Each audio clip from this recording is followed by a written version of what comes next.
जय जिनेन्द्र। एक सच्ची घटना है जो आज आपके साथ शेयर करूँ। एक व्यक्ति जिसको फांसी की सजा सुनाई गई थी, उससे कहा गया आपको फांसी नहीं देंगे पर सांप के जहर से आपकी मृत्यु होगी। उसको एक कमरे में लेके गए जहाँ पे ऑलरेडी सांप था और उसी के साथ में एक चेयर थी। उसको चेयर में बैठा दिया गया, आंखों पर पट्टी बांध दी और थोड़ी देर बाद ऐसा एक पिन लिया, उसके पाँव में जोर से उसको पंच किया। थोड़ी ही देर में पूरा शरीर उसका एकदम नीला पड़ गया, सूजने लग गया और वो मर गया। पोस्टमार्टम किया गया तो देखा कि पूरे शरीर में जहर था जिसकी वजह से उसकी मृत्यु हो गई, जबकि वहां जो सांप था उसमें कोई जहर नहीं था। मैं Sharmila Jain, naturopathy consultant, director of flower therapy consultant और वर्कशॉप्स कंडक्ट करती हूँ फॉर सेल्फ डेवलपमेंट। आज हम इस डर के बारे में थोड़ा सा समझने की कोशिश करेंगे, क्योंकि डर का माहौल है आज हमारे आसपास, बहुत ज़्यादा डर का माहौल है, तो हम इसको थोड़ा सा समझें। ये डर what's the meaning of fear?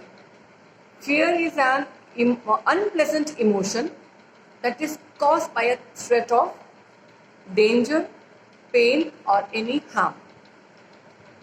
तो ये शुरू कब होता है?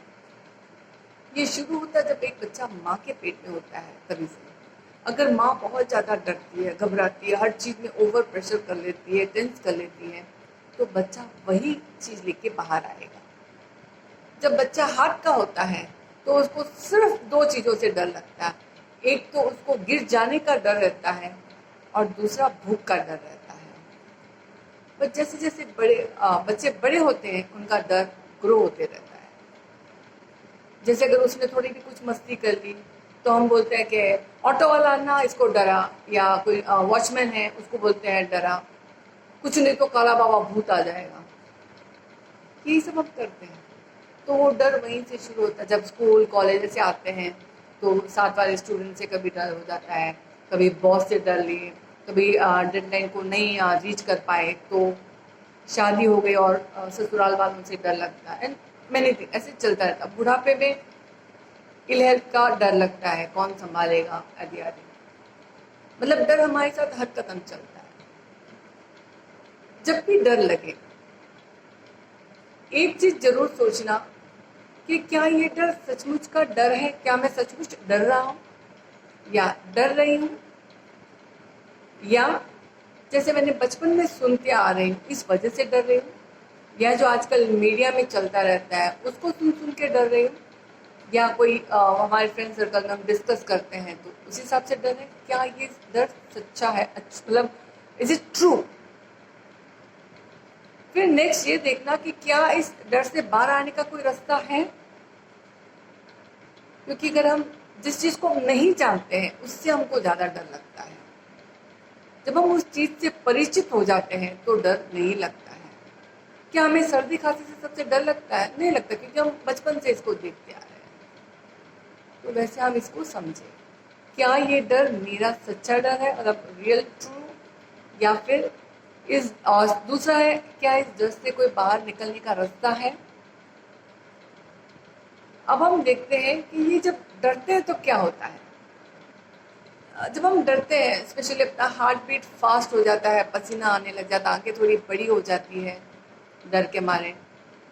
किसी किसी को इतना ज़्यादा गुस्सा आ जाता है डर में, कोई रोने लग जाता है, किसी को लूज मोशन हो जाता है, किसी को एकदम पसीना छूट के कैसे कि उनके एकदम तड़पने लग जाते हैं। और जब बहुत ज़्यादा हो जाए तो किसी को हार्ट अटैक आ जाता है, और बहुत ज़्यादा डर रहे तो इंसान की मृत्यु भी हो सकती है। A death can be caused just by fear. तो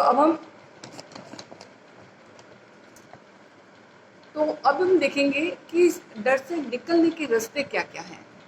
तो सबसे पहले उस डर को समझने की कोशिश करें फर्स्ट।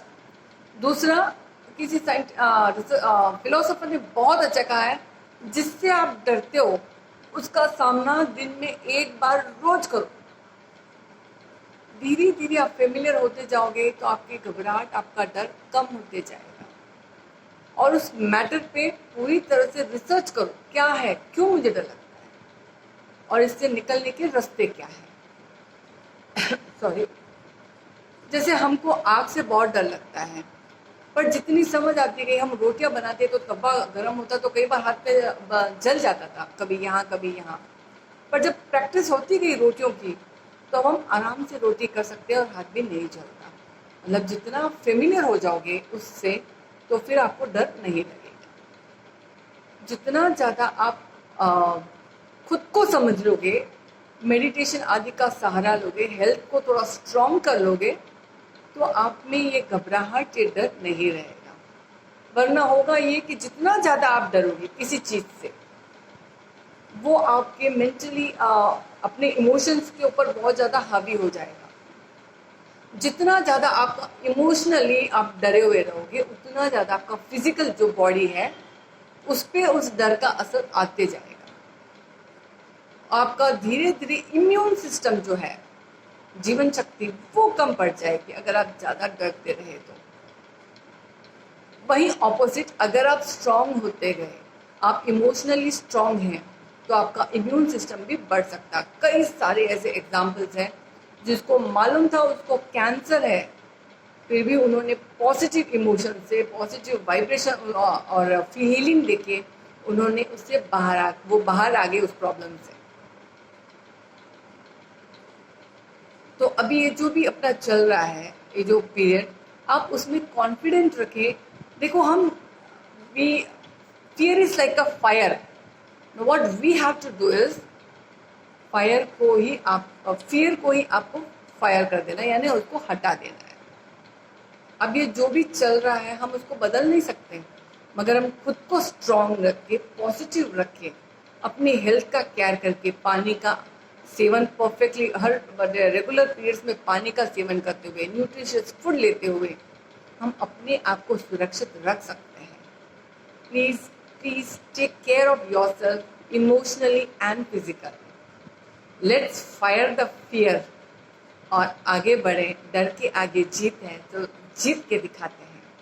जय Jinendra and thank you so much for watching this video. Please do like, subscribe and share my video. Thank you so much. Jai Jineendra.